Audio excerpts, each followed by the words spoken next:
અમદાવાદની Saint Xavier's લોયોલામાં એએમસીના દરોડા પાડવામાં આવ્યા। કેન્ટીનની હાલત કોઈ સડકચાપ હોટેલ કરતાં પણ ખરાબ જોવા મળી। કેન્ટીનમાં ખાદ્ય પદાર્થો અસ્તવ્યસ્ત સ્થિતિમાં પણ જોવા મળ્યા। કેન્ટીનમાં રાખેલા શાકભાજી પણ સડી ગયેલી હાલતમાં મળી આવ્યા। જો તમારું પણ બાળક આ સ્કૂલની અંદર અભ્યાસ કરતું હોય તો એક વખત તમે પણ વિચારજો કે આ સ્કૂલની અંદર પરિસ્થિતિ ચાલી રહી છે।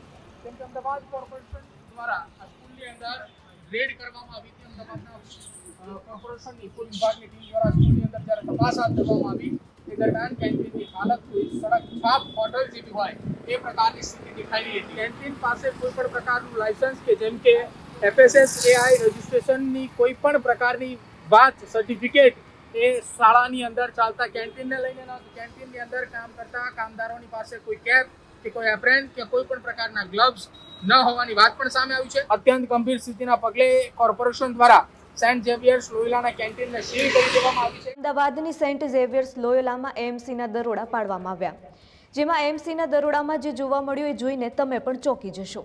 વિજય 4 રસ્તા નજીક સેન્ટ ઝેવિયર્સ લોયોલા સ્કૂલ આવેલી છે।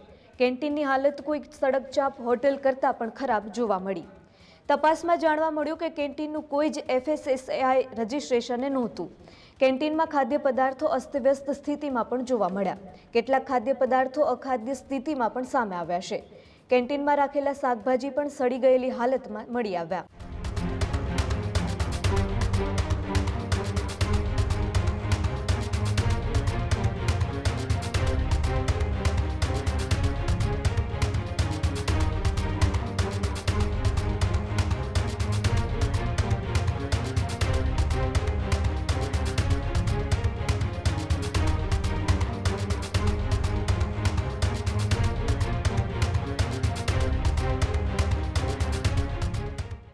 જેમાં કેન્ટીનમાં કામદારો પાસે જ કેપ પણ ન જોવા મળી। ન તો એપ્રોન જોવા મળ્યું કે ગ્લવ્સ પણ એ કામદારો પાસે ન જોવા મળ્યા। મોંઘીદાટ સ્કૂલની વરવી વાસ્તવિકતા વધુ એકવાર સામે આવી છે। અત્યંત ગંભીર સ્થિતિના પગલે એએમસી દ્વારા મોટું પગલું પણ ભરવામાં આવ્યું। જેમાં સેન્ટ ઝેવિયર્સ લોયોલાના કેન્ટીનને સીલ હાલ કરવામાં આવ્યું છે। અમદાવાદના આનંદ નિકેતન સ્કૂલના વિવાદ બાદ વધુ એક સ્કૂલ વિવાદની અંદર આવી છે અને હવે જે સ્કૂલ વિવાદમાં આવી છે એ સ્કૂલનું નામ છે સેન્ટ ઝેવિયર્સ લોયોલા। જો તમારું પણ બાળક આ સ્કૂલની અંદર અભ્યાસ કરતું હોય તો એક વખત તમે પણ વિચારજો કે આ સ્કૂલની અંદર પરિસ્થિતિ ચાલી રહી છે। કેમ કે અમદાવાદ કોર્પોરેશન દ્વારા આ સ્કૂલની અંદર રેડ કરવામાં આવી હતી। અમદાવાદના કોર્પોરેશનની સ્કૂલ વિભાગની ટીમ દ્વારા સ્કૂલની અંદર જ્યારે તપાસ હાથ ધરવામાં આવી એ દરમિયાન કેન્ટીનની હાલત કોઈ સડક છાપ હોટલ જેવી હોય એ પ્રકારની સ્થિતિ દેખાઈ રહી હતી। આ જે સ્કૂલ છે તે અમદાવાદના વિજય 4 રસ્તા નજીક આવેલી સેન્ટ ઝેવિયર્સ લોયોલા સ્કૂલ છે। ત્યાં તપાસની અંદર કેન્ટીન પાસે કોઈ પણ પ્રકારનું લાયસન્સ કે જેમ કે FSSAI રજિસ્ટ્રેશનની કોઈ પણ પ્રકારની વાત સર્ટિફિકેટ એ શાળાની અંદર ચાલતા કેન્ટીનને લઈને ન હતું।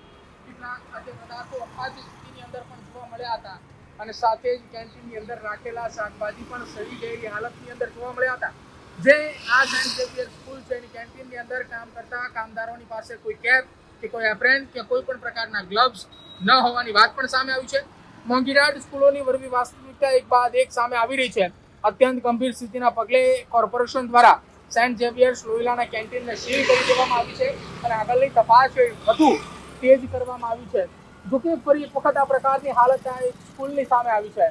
અત્યાર સુધી જો આ સ્કૂલની પાસે કેન્ટીન ચલાવવા માટેનું FSSAIનું સર્ટિફિકેટ ન હતું તો કેમ શાળાની અંદર કેન્ટીન ચાલતી હતી? આપ જોઈ શકો છો આ એ શાળાનો બીજા નંબરનો ગેટ છે।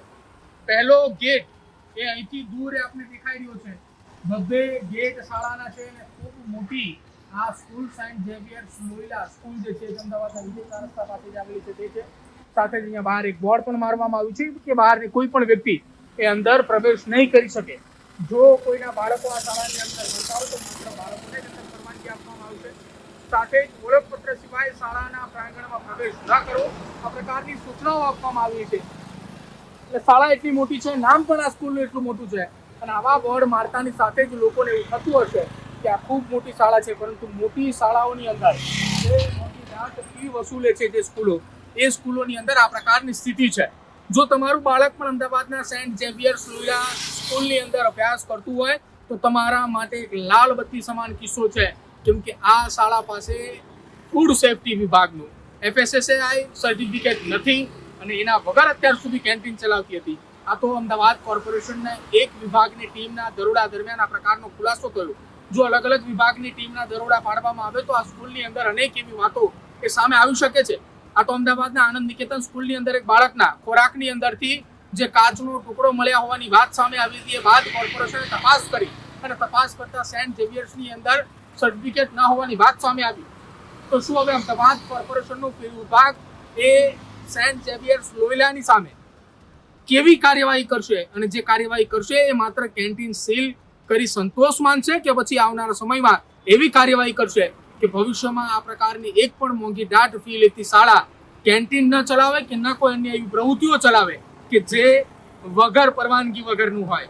અને કે બાળકોના ભવિષ્યની સાથે છેડા કરનારા કેન્ટીન કેટલા સમયથી ચાલતી હતી અને કેટલા સમયથી આ પ્રકારનો ખાદ્ય પદાર્થ એ કેન્ટીનમાં બનાવવામાં આવતો હતો, એ પણ એક સવાલ ઊભો થઈ રહ્યો છે. હવે જોવાનું રહેશે અમદાવાદ કોર્પોરેશન માત્ર ને માત્ર કેન્ટીનને સીલ કરીને સંતોષ માણે છે કે પછી સેન્ટ ઝેવિયર સ્કૂલ સામે આનંદ નિકેતનની જેવા જ આકરા પગલા ભરે છે.